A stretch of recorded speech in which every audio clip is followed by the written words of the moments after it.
There's an excellent chance that you know someone who has a twin sibling. In fact, there are some of you listening to this right now who have a twin brother or sister. Multiple births are something that isn't common, but it also isn't super rare. However, multiple births have become more common over time, despite the fact that there are some types of multiple births that are exceedingly rare. Learn more about multiple births, twins, triplets, and more, and how they happen on this episode of Everything Everywhere Daily.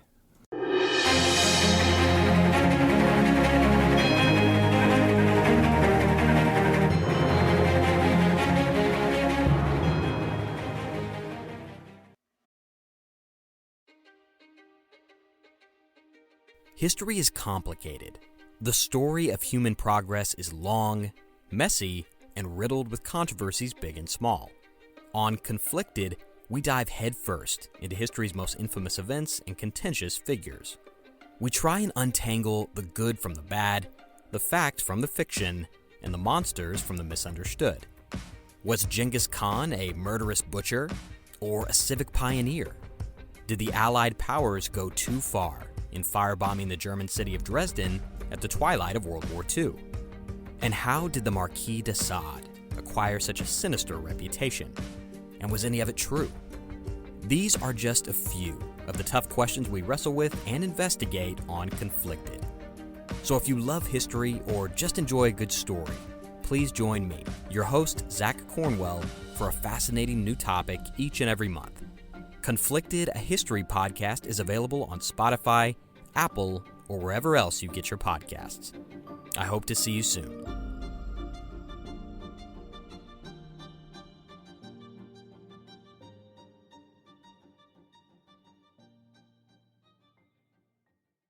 This episode is sponsored by Noom. Noom is changing the game with weight management. Do you know how a lot of weight programs out there focus on what you eat? Well, Noom is using science to help you understand why you eat, and that makes all the difference. Noom helps you understand the science behind your eating choices and why you have those cravings. And the best part is, you decide how Noom fits into your life, not the other way around. Noom takes a psychology-based approach that helps you build better habits and behaviors that are easier to maintain. So, if you're one of those people who feels like food controls them, then you're going to love Noom's psychology-based approach to weight management. Noom's personalized courses are easy to follow and will help you grow your confidence with tools you can put into practice on the first day. They'll give you the knowledge and wisdom you need to make informed choices about what you eat. Based on a sample of over 4,000 Noomers, 98% say Noom helps them change their habits and behaviors for good. Sign up for your trial today at Noom.com. That's Noom.com to sign up for your trial today. Compared to most species, human births have always been an inherently dangerous thing. Historically, childbirth has been one of the highest causes of death for women. This has to do with the fact that humans have evolved to have large brains, which has resulted in large heads. About one birth in 1,000 has a child with a head too large to actually fit through the birth canal. Once a human child is born, they're totally helpless.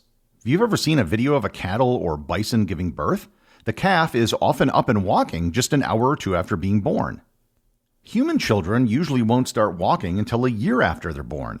And once they start walking, it'll still be another year or two before they can reasonably function without the help of someone else. Technically speaking, humans are born before they're done gestating. The reason they're born so early is that if gestation took any longer, their heads would be so large that birth would be impossible.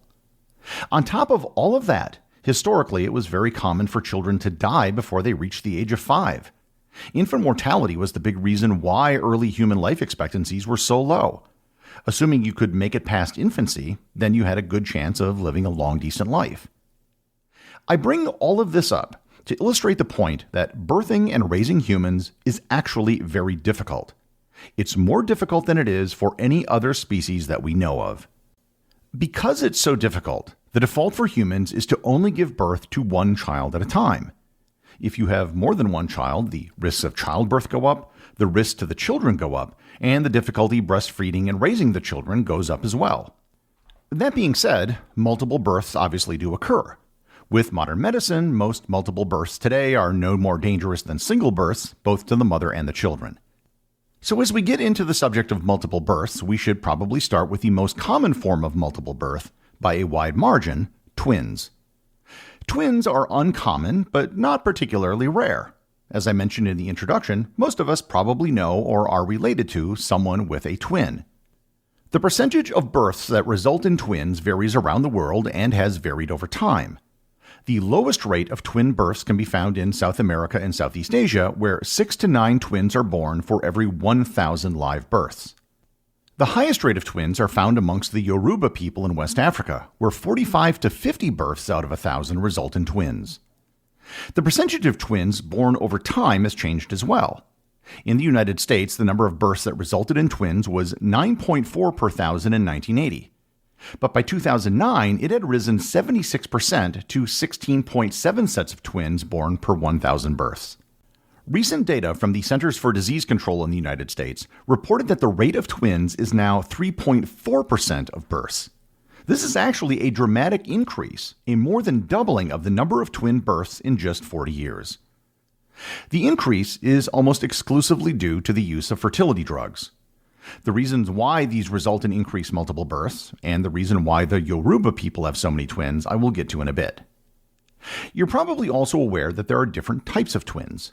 The most common type of twins are fraternal or dizygotic twins. Fraternal twins result from 2 eggs, each of which is fertilized independently of the other. Each egg and each sperm is a unique mix of genes, which is why siblings can often look very different from each other. Because separate eggs are fertilized by separate sperm, you can have twins that don't look the same or are even different sexes. Fraternal twins will develop in separate amniotic sacs as a result of separate fertilization. Statistically, women from families with high rates of fraternal twins are more likely to have fraternal twins themselves. Normally, eggs resulting in fraternal twins will be fertilized at almost the same time. However, there's a rare condition known as superfecundation, where eggs can be fertilized by sperm from different men. In Greek mythology, the twins Castor and Pollux actually had 2 different fathers. Castor was the son of Tyndareus, and Pollux was the son of Zeus. In such cases, the children are actually genetically half-siblings, despite also being twins. The other type of twins that you're probably familiar with are identical twins or monozygotic twins. Identical twins are produced in a totally different way. It results when a single fertilized egg forms a zygote, which splits into 2 to form 2 separate embryos. The percentage of identical twins to fraternal twins will vary depending on where in the world you are. Fraternal twins are about twice as common in regions with low numbers of twins, and as much as 8 to 10 times as common in rates with high numbers of twins. The rate of identical twins is approximately 3 sets of identical twins per 1,000 live births all over the world. Variance in the number of twins born across time and place is almost exclusively due to the increases in the number of fraternal twins, not identical twins. Because identical twins come from the same fertilized egg, they have the same genetics. That's why they look the same and are always the same sex. But there is another type of twin which is extremely rare. It's so rare that there have only been 2 recorded examples of it, although there almost certainly have been more, it's just that people didn't know it at the time. They're known as sesquizeotic twins. Sesquizeotic twins have similarities to both fraternal and identical twins, but it requires multiple rare events to all take place. It occurs when a single egg is fertilized by 2 different sperm. Normally when this happens, that results in a set of 3 chromosomes and the fertilized egg will not survive. This is rare event number 1. However, in some rare cases, the egg fertilized by 2 sperm can sort itself into 3 different cells. If the 2 sperm cells carry different sex chromosomes, one with an X and one with a Y, then you can wind up with cells having an XY coming from mother and father, an XX cell with chromosomes coming from mother and father, and an XY cell with both chromosomes coming from the father. The later cell, with both sex chromosomes coming from the father, can't develop, but the other 2 cells can exist in the same ball of cells, and that is rare event number 2. Finally, the ball of cells with both XX and XY cells would split, creating 2 different embryos, and that is rare event number 3. The result is a set of twins, always one male and one female, similar to fraternal twins. However, they share the same amniotic sac like identical twins. Sesquizygotic twins are also known as half-identical twins. They share more genetic material than fraternal twins, but not as much as identical twins. There have only been 2 cases ever reported, one in the United States and one in Australia. However, if there were other cases, most people probably wouldn't have known it, as it would have just appeared as a normal twin birth. Once you get beyond twins, then things start to become quite rare. While most of us probably know someone who is a twin, most of us probably don't know someone personally who is a triplet. And that's because triplets are much more rare. Triplets can be identical, fraternal, or a combination of both. Most commonly, they're the result of 3 separate fertilized eggs. However, it could happen when 2 eggs are fertilized and one of them identically splits. And in the rare case, one single egg can split into 2, and then one of those 2 eggs can split again, resulting in identical triplets. Triplets generally only occur in about 1 in every 1,000 births. Identical triplets occur in only about 1 in every million births. Identical triplets are so rare that if a set of them are ever born, it usually makes the local news. In 2015, there were only 4 sets of identical triplets born in the entire United States. Beyond triplets, multiple births start to become extremely rare.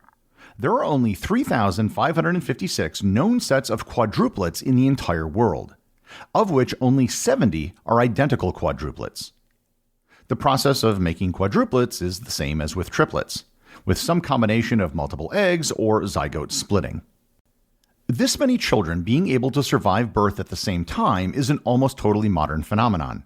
In ancient times, either the children and or the mother wouldn't have survived. The first recorded case of quadruplets that survived into adulthood were the Fisk quadruplets, born in 1783 in Connecticut. Once you get beyond quadruplets, the odds of it happening and the odds of all the children surviving are so low that anyone who has them will probably wind up with their own reality TV show. Quintuplets, 5 children, are believed to only occur naturally once in every 55 million births. The first surviving set of quintuplets in history were the Dion quintuplets of Canada, who were born in 1934 and on whom which I've done a previous episode. The world's first case of sextuplets, 6 children that were born alive, were the Thornes sextuplets born in Birmingham, England in 1968. However, 3 of the children died within 2 weeks of birth. The Rosenkowitz sextuplets, born in 1974 in Cape Town, South Africa, were the first sextuplets to ever survive into adulthood. The first surviving set of septuplets, 7 children, were the McCoy septuplets, born in Iowa in 1997. The first ever recorded birth of octuplets occurred in 1968 in Mexico City, but all 8 children died within hours of birth. There have been, ironically, 8 recorded instances of octuplets in history. In every case but one, at least one, if not all of the children died soon after birth. The only case of surviving octuplets were the Sulman octuplets, born in 2009 in California. However, the most extreme case of multiple births have been non-uplets. There have only been 3 cases of non-uplets, 9 children, born in human history. In 2 cases, all of the children died after birth. In the most recent case, which were born to a couple from Mali while they were in Morocco in 2021, all 9 children have so far survived and appear to be healthy. So what's responsible for such extreme multiple births? The first and overwhelming reason for the rise in the number of twins over the last several decades and other extreme multiple births is the use of fertility drugs. Fertility drugs result in the release of multiple eggs which can all be fertilized. Normally, it simply increases the odds that one of them might become fertilized and take hold. However, it also increases the probability that all of them might become fertilized. Hence, while still rare, you see more of the extreme multiple births over time and more twins. In the case of the Yoruba people of West Africa, it's widely thought that the reason for the high number of twins may have to do with their diet. In particular, a type of yam that's consumed in the region which contains a natural phytoestrogen that stimulates the release of multiple eggs. Another reason why more children from multiple births are able to survive is due to the improved care of babies born prematurely.